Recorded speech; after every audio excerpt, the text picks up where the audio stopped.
پیغام رمضان۔ السلام علیکم ورحمۃ اللہ وبرکاتہ۔ الحمدللہ کفا وسلام علی عبادہ الذین اصطفیٰ، اما بعد۔ محترم ناظرین کرام، پیغام رمضان کی اس نشست میں آپ حضرات کا استقبال ہے۔ آج کی یہ نشست چوتھی نشست ہے۔ ٹاپک ہے تراویح 8 یا 20۔ اپنے یہاں رمضان کا مہینہ آتے ہی ایک مسئلے کو لے کر مسلکی لڑائی چھڑ جاتی ہے۔ ایک دوسرے کو لوگ برا بھلا کہتے ہیں۔ میرے بھائیو، تراویح کی نماز نفلی نماز ہے۔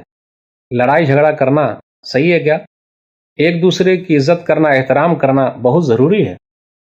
تراویح ترویہ کی جمع ہے۔ 2 رکعت پڑھنے کے بعد آرام کرتے، اسی مناسبت سے اس کا نام تراویح ہے۔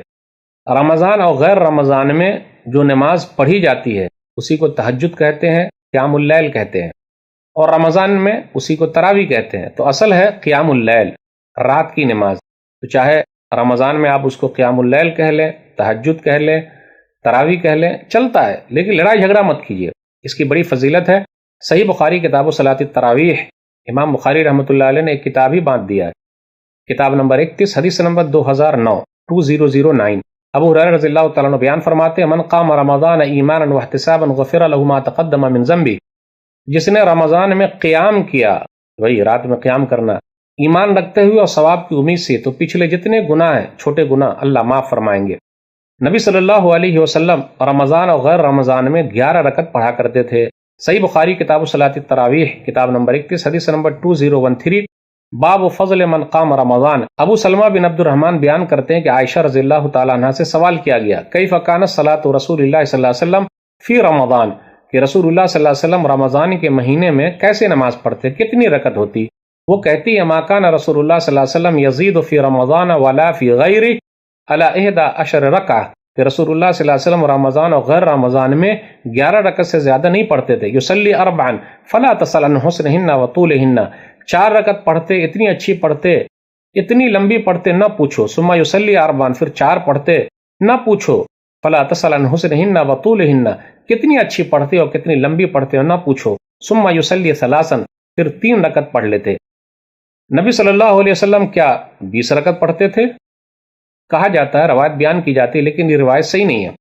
حافظ ابن عبد البر رحمۃ اللہ علیہ اپنی کتاب التمہید میں روایت کرتے ہیں، جلد نمبر 8 صفحہ نمبر 115 پہ، عبداللہ بن عباس رضی اللہ تعالیٰ عنہ سے روایت ہے، ان رسول اللہ صلی اللہ علیہ وسلم کان یصلی فی رمضان 20 رکعہ والوتر۔ نبی صلی اللہ علیہ وسلم رمضان کے مہینے میں 20 رکعت پڑھتے اور وتر پڑھتے، لیکن اس کے اندر ایک راوی ہے ابو شیبہ عبد الرحمن بن عثمان، ولیس بالقوی، وہ صحیح نہیں ہے، اس لیے یہ حدیث صحیح نہیں ہے۔ پھر اسی طریقے سے اتحاف الخیار المہرہ بوسری کی کتاب ہے رحمۃ اللہ علیہ کی، جلد نمبر 2 صفحہ نمبر 383 پر ایک روایت آئی ہے، عبداللہ بن عباس رضی اللہ تعالیٰ عنہ حدیث کے راوی ہیں، ان رسول اللہ صلی اللہ علیہ وسلم کان یصلی فی رمضان 20 رکعہ والوتر، کہ رسول اللہ صلی اللہ علیہ وسلم 20 رکعت پڑھتے اور وتر پڑھتے رمضان میں۔ ابراہیم بن عثمان بن ابی شیبہ وہو ضعیف، یہ ضعیف ہے، اس لیے اس پر عمل نہیں ہو سکتا۔ ایک اور سوال ہے، کیا عمر بن خطاب رضی اللہ تعالیٰ عنہ نے 20 رکعت پڑھانے کا حکم دیا ہے؟ موطا امام مالک کے اندر ہے، کتاب الصلاۃ، جلد نمبر 1 صفحہ نمبر 115 پہ، حدیث نمبر 5، لیکن یہ منقطع روایت ہے، صحیح روایت نہیں ہے۔ امام مالک رحمۃ اللہ علیہ بیان فرماتے ہیں یزید بن رومان کے ذریعے کہ انہوں نے کہا، کان الناس یقومون فی زمان عمر بن الخطاب رضی اللہ تعالیٰ عنہ فی رمضان ب23 رکعہ، کہ لوگ عمر بن خطاب رضی اللہ تعالیٰ عنہ کے زمانے میں 23 رکعت پڑھتے۔ اس حدیث کے اندر یزید بن رومان ہے، جس نے عمر بن خطاب رضی اللہ تعالیٰ عنہ کا زمانہ نہیں پایا ہے، تو اس نے کیسے بیان کر دیا؟ اس لیے تقریب التہذیب، حافظ ابن حجر رحمۃ اللہ علیہ کی کتاب ہے، جلد نمبر 2 صفحہ نمبر 323 پر اس کے بارے میں کیا آیا ہے؟ ترجمہ نمبر ہے 7740، ثقۃ من الخامسہ، 130 ہجری میں انہوں نے وفات پائی۔ ابو ہریرہ رضی اللہ تعالیٰ عنہ سے روایت کرتے ہیں، لیکن مرسلن روایت کرتے ہیں، تو انقطاع پایا جاتا ہے، کیونکہ انہوں نے اس عمر بن خطاب رضی اللہ تعالیٰ عنہ کا زمانہ نہیں پایا، اس لیے یہ حدیث صحیح نہیں ہے۔ اس کے مقابلے میں بلکہ عمر بن خطاب رضی اللہ تعالیٰ عنہ نے ابی بن کعب رضی اللہ تعالیٰ عنہ اور تمیم داری رضی اللہ تعالیٰ عنہ کو 11 رکعت پڑھانے کا حکم دیا، اور وہ دلیل صحیح ہے، وہ حدیث صحیح ہے۔ موطا امام مالک، کتاب الصلاۃ، باب ما جاء فی قیام رمضان، حدیث نمبر 302، صحیح روایت ہے یہ۔ سائب بن یزید کہتے ہیں کہ عمر بن خطاب رضی اللہ تعالیٰ عنہ نے ابی بن کعب اور تمیم داری رضی اللہ تعالیٰ عنہ سے کہا کہ وہ لوگوں کو 11 رکعت نماز پڑھائے۔ وقت کان القارئ یقرأ بالمعین، اور قاری صاحب جو تھے وہ لمبی لمبی صورتیں پڑھتے، حتی کننا نعتمد علی العصا من طول القیام، یہاں تک کہ لمبے قیام کی وجہ سے ہم لوگ لاٹھی پر ٹیک لگانے لگے، مجبور ہو گئے۔ وما کننا ننصرف الا فی فروع الفجر، اور ہم فجر کے وقت گھر واپس ہوئے۔ دیکھا آپ نے اس حدیث سے یہ پتہ چلتا ہے کہ عمر بن خطاب رضی اللہ تعالیٰ عنہ نے بھی 11 رکعت ہی پڑھانے کا حکم دیا تھا، اس لیے ہمیں اور آپ کو لڑائی جھگڑا نہیں کرنا ہے۔ ایک سوال اپنے سماج میں یہ بھی آتا ہے کہ حرمین مکہ اور مدینہ کے اندر مسجد حرام اور مسجد نبوی میں پھر 20 رکعت کیوں ہے؟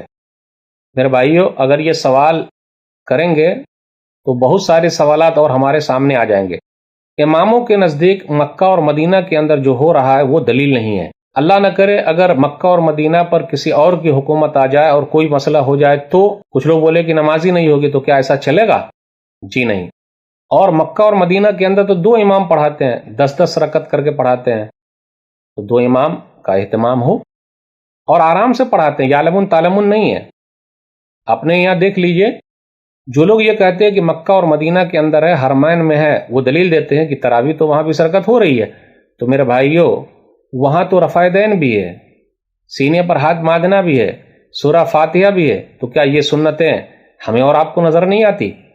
صرف رمضان کے مہینے کی سنت جو ہے 20 رکعت تراویح وہ نظر آ رہی ہے، پھر رفع دین کی بھی سنت نظر آنی چاہیے، سینے پر ہاتھ باندھنے کی بھی سنت نظر آنی چاہیے، آمین کہنے کی سنت بھی نظر آنی چاہیے۔ حرمین کے اندر تو یہ ہے۔ مکہ اور مدینہ کی مسجدوں کے علاوہ دوسری اور مسجدوں میں 8 رکعت ہی تراویح پڑھائی جاتی ہے، تو اللہ کے واسطے سختی مت کیجیے۔ 8 رکعت پڑھنے والے 20 رکعت پڑھنے والے کو گالی نہ دے، اور 20 رکعت پڑھنے والے 8 رکعت پڑھنے والے کو گالی نہ دے، برا بھلا نہ کہے۔ نفلی نماز ہے، اہتمام کیجیے، 8 رکعت پڑھیں گے، نبی صلی اللہ علیہ وسلم کی سنت ادا ہو جائے گی، اس کے اوپر اختیار حاصل ہے، لیکن کسی کو زبردستی کرنا یہ صحیح نہیں ہے، دوسرے کو حقیر سمجھنا یہ صحیح نہیں ہے، ایک دوسرے کے خلاف لکھنا یہ صحیح نہیں ہے۔ رمضان میں تراویح ہی تہجد ہے۔ سنن نبی داؤد کتاب شہر رمضان کتاب نمبر 6 حدیث نمبر 1375، ابو ذر رضی اللہ تعالیٰ عنہ کہتے ہیں کہ ہم لوگ رسول اللہ صلی اللہ علیہ وسلم کے ساتھ روزہ رکھے ہوئے تھے، 7 روز باقی رہ گئے تو کیا ہوا، 23ویں رات کو ہمارے ساتھ قیام کیا، جب 1/3 رات گزر گئی یعنی تراویح پڑھائی، 24 کو نہیں پڑھائی، پھر 25ویں کو ہمارے ساتھ قیام کیا، جب آدھی رات گزر گئی تو میں نے کہا اللہ کے رسول صلی اللہ علیہ وسلم لو نفلتنا قیام هذه اللیلہ، کاش پوری رات ہی قیام کرتے، تو نبی صلی اللہ علیہ وسلم فرمایا ان الرجل اذا صلى مع الامام حتى ينصرف حسبت له قیام اللیلہ، اگر آدمی نے رات میں قیام کیا ہے امام کے ساتھ، تھوڑا وقت ہی، تو پوری رات کے قیام کا ثواب ملے گا۔ پھر 27ویں رات آئی تو نبی صلی اللہ علیہ وسلم نے ہمارے ساتھ قیام کیا، نبی صلی اللہ علیہ وسلم گھر والوں کو بلا کے لیا، ازواج مطہرات کو بھی بلا لیے، اور دوسرے لوگ بھی جمع ہو گئے، اور اتنا لمبا قیام کیا کہ سحری چھوٹ جانے کا خطرہ لاحق ہو گیا۔ فلما كانت الثالثة جمع اهله ونساءه والناس فقام بنا حتى خشينا ان يفوتنا الفلاح، تو ہم نے کہا فلاح کیا ہے، تو کہا سحری۔